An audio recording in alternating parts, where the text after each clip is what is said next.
निखिल शर्मा काशी से आप सभी का स्वागत करता हूं वेदांगम आयुर्वेदा एंड एस्ट्रोलॉजी चैनल में, जिसमें कि आज षोडश वर्ग पत्रिका बनाने की विधि में हम भयात एवं भवोग किस प्रकार बनाया जाता है यह जानेंगे। भयात अर्थात क्या होता है और भवोग अर्थात क्या होता है, आज हम यह जानेंगे। अभी तक आपने मेरे यूट्यूब चैनल को सब्सक्राइब नहीं किया है तो सब्सक्राइब करें और अपने दोस्त मित्र जो भी ज्योतिष पढ़ना चाहते हैं उनको भी मेरे यूट्यूब चैनल का लिंक भेजें, उनसे भी बोलिए वो भी इस चैनल को सब्सक्राइब करें और ज्योतिष सीखें। जो कि हमारी संस्था द्वारा ऑनलाइन के माध्यम से भी ज्योतिष पढ़ाने की प्रक्रिया जारी है।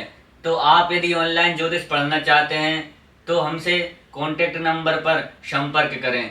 चलिए हम चलते हैं अपने विषय की ओर।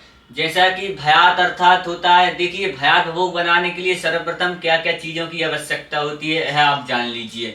देखिए सबसे प्रथम चीज चाहिए रहेगी हमारे लिए इष्टकाल। उसके लिए वर्तमान नक्षत्र जो 22 तारीख अप्रैल के महीने में था, कौन सा था वर्तमान नक्षत्र? हस्त।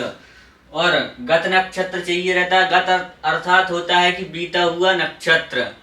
गत नक्षत्र हमको चाहिए रहेगा जो है उत्तरा फाल्गुनी 29 घटी 28 पल। अब भयात भोग, भयात अर्थात होता है कि व्यक्ति ने इस नक्षत्र को कितना बीत गया है, यह जन्म के पहले ही। गत अर्थात इस नक्षत्र को यह जातक भोग कर आया हुआ है, मतलब इसका बीत गया। अब जन्म लेने के बाद में जिस नक्षत्र को भोगेगा वह होता है भवोग। देखिए जातक जो है कि मेरे पास इष्टकाल जातक के जन्म समय था 9 बजे, तो हम शुद्ध जन्म समय में इसको शुद्ध कर इष्टकाल बनाए थे, तो हमारा आया था 7 घटी 25 पल। और वर्तमान और गत नक्षत्र दोनों को शुद्ध किया है, जो कि पंचांग परिवर्तन में आपको पहले बता चुका हूँ। तो हमारे लिए इष्टकाल वर्तमान नक्षत्र और गत नक्षत्र चाहिए रहता है। ये भयात भोग का पहला नियम यह है कि 60 घटी से गत नक्षत्र के मान को घटा देना चाहिए। तो 60 घटी हम लेंगे यहाँ पर।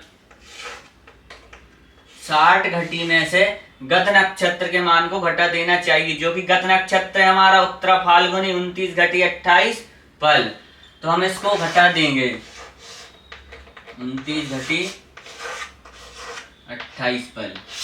अब यहाँ से एक उधार आएगा तो यहाँ पर हो जाएंगे 60 पल, यहाँ पर बचेंगे 59 घटी। तो 10 में से 8 जाएगा तो बचेगा 2, 5 में से 2 जाएंगे तो बचेंगे 3, 9 में से 9 जाएंगे तो बचेगा 0, 5 में से 2 जाएगा तो बचेगा 3। अब आगे नियम यहाँ से बोलता है कि जो संख्या हमको प्राप्त हुई है उसको 2 स्थानों पर रख लेना चाहिए। तो हम इस संख्या को 2 स्थानों पर रख लेंगे। 30 घटी 32 पल और दूसरी संख्या के रूप में यहाँ पर लिख लेंगे हम 30 घटी 32 पल। हमने 2 स्थानों पर संख्या को रख लिया है। अब आगे नियम बोलता है एक संख्या में इष्टकाल जोड़ने पर भयात प्राप्त होगा।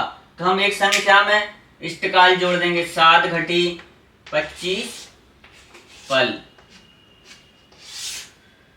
5 2 7, 3 2 5, 30 और 7 37।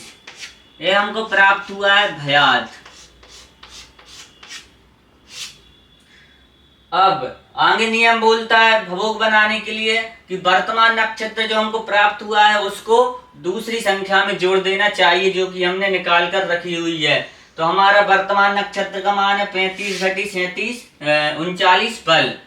तो हम इसको 35 और 39 को इस संख्या में जोड़ देंगे। 9 2 11 का 1, हाथ का 1, 3 3 6 और 1 7, 5 का 5, 3 और 3 6। अब पल 60 से ज्यादा तो होता नहीं है, तो हम इसमें 60 का भाग दे देंगे। 1 दान जाएगा तो हमारा बच्चा यहाँ पर 11 शेष, भागफल को अग्रिम लब्धि में जोड़ देंगे। तो हमारा 66 घटी 11 पल हमको भवोग प्राप्त हुआ।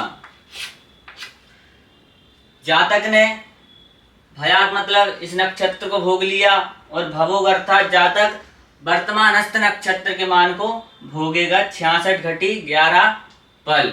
भारतात होता है नक्षत्र, यात मतलब होता है कि भोग लिया, और भोग अर्थात होता है कि भोगेगा। यह पहला नियम है भयात भोग बनाने के लिए। एक बार और फिर इस चीज को समझिए, क्या क्या चीजों की आवश्यकता होती है भयात एवं भोग बनाने के लिए। इष्टकाल, वर्तमान नक्षत्र, गत नक्षत्र के घटी पल, जो कि शुद्ध करके लेना है आपको। इष्टकाल हमने शुद्ध जन्म समय से बनाया था, ये स्टैंडर्ड टाइम है जो जातक ने हमको दिया था, फिर हमने उसको बाद में शुद्ध जन्म समय कर इष्टकाल बनाया, वर्तमान नक्षत्र लिया और गत नक्षत्र लिया। नियम बोलता है 60 घटी से गत नक्षत्र के मान को घटा देना चाहिए। तो हमने घटाया, जो संख्या हमको प्राप्त हो उसको दो स्थानों पर रख लेना चाहिए, एक में इष्टकाल जोड़ देना चाहिए और एक में वर्तमान नक्षत्र को जोड़ देना चाहिए। तो इष्टकाल जोड़ने पर भयात प्राप्त होगा, वर्तमान नक्षत्र जोड़ने पर भवोग प्राप्त होगा।